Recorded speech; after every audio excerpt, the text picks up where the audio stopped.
In the construction and building renovation industry, electricians are among those who risk exposure to asbestos in the course of doing their jobs. Asbestos exposure can cause disabling or fatal diseases such as asbestosis, lung cancer, gastrointestinal cancer, and mesothelioma, a form of cancer that affects the membranes covering the lungs and body organs. From 1990 to 1999, the most frequently listed industry recorded on U.S. death certificates of asbestosis victims aged 15 and older was the construction industry, with 24% of death certificates listing construction. 4.4% of all asbestosis deaths in that age range in the 1990s were electricians or former electricians. Likewise, a large number of mesothelioma victims work or worked in the construction industry. A 1995 study in Britain similarly found building workers, including electricians, to be at greatest risk of contracting mesothelioma. In addition to its well-known use as a fire retardant and heat insulator, asbestos was also used as a reinforcing or binding agent in plastics and cement. As such, asbestos was used in building materials including plaster, drywall materials, floor tiles and roofing products, as well as insulation. In addition, electric wiring insulation, electrical panel partitions, and electrical cloth can all contain asbestos, depending on when and where they were manufactured. Electricians are trained to install, connect, check, and keep up electrical systems for such uses as heating and cooling, security, and lighting. They may also be responsible for installing and maintaining electronic controls in machinery. Some electricians specialize in construction work, where job duties often include installing the wiring systems of new buildings, as well as upgrading existing electrical systems. Those who specialize in maintenance work generally are responsible for the upkeep of existing electrical systems and equipment. In commercial and factory jobs, construction electricians must often deal with conduit, pipes or tubing, in which wires are run.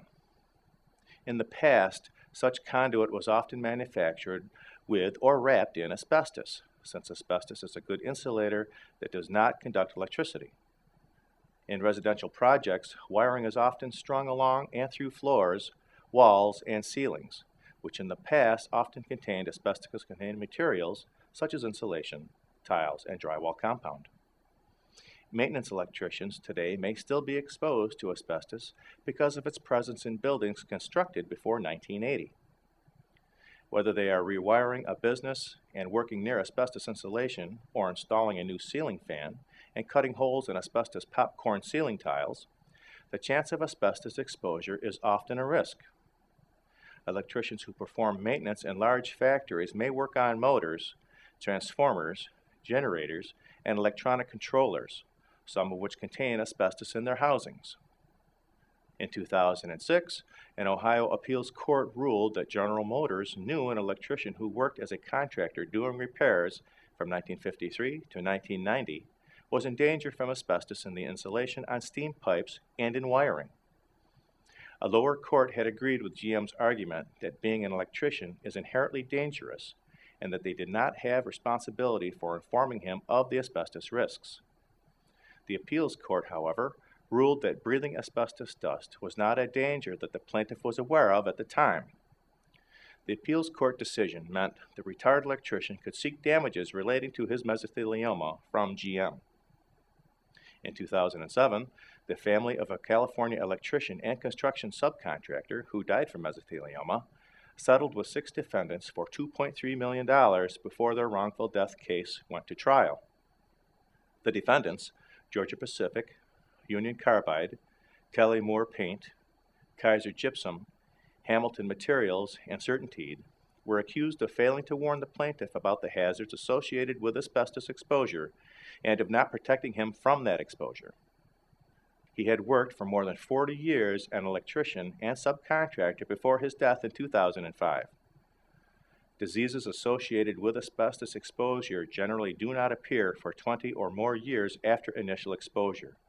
So even people who haven't worked as an electrician in many years may still be at risk for developing mesothelioma or another asbestos-related disease.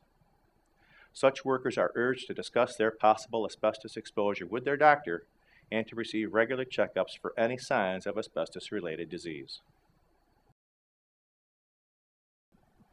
Thank you for watching. This video was produced by Asbestos.Net, a leading resource on all aspects of asbestos and mesothelioma. Our priority is to inform victims about the devastating effects of asbestos exposure, mesothelioma, asbestos cancer, asbestosis, and other asbestos-related diseases, and to advise them with a wealth of information. Individuals whose lives have been touched by mesothelioma have numerous questions and concerns. Their caregivers and family members also need accurate, reliable information.